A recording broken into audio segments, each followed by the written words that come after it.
முருகருக்கு சக்தி வாய்ந்த நாளாக கருதப்படுறது செவ்வாய்க்கிழமை தான்.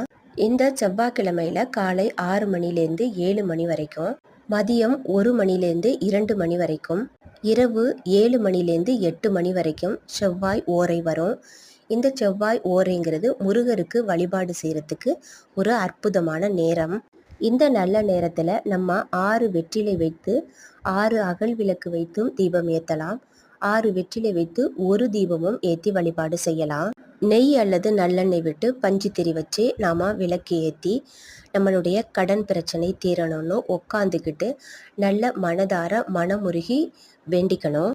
இப்படி நாம் செய்யும்போது கடன் பிரச்சனைகள் தீர்ந்துடும். தீபம் ஏற்றி வழிபாடு செய்யும்போது வேலுண்டு வினையில்லை ஆறுமுகம் அருளிடும் அணிதினமும் ஏறுமுகம், இப்படி முருகரோட மந்திரத்தை ஏதாவது ஒன்று சொல்லி நீங்கள் மனசார வேண்டிக்கங்க.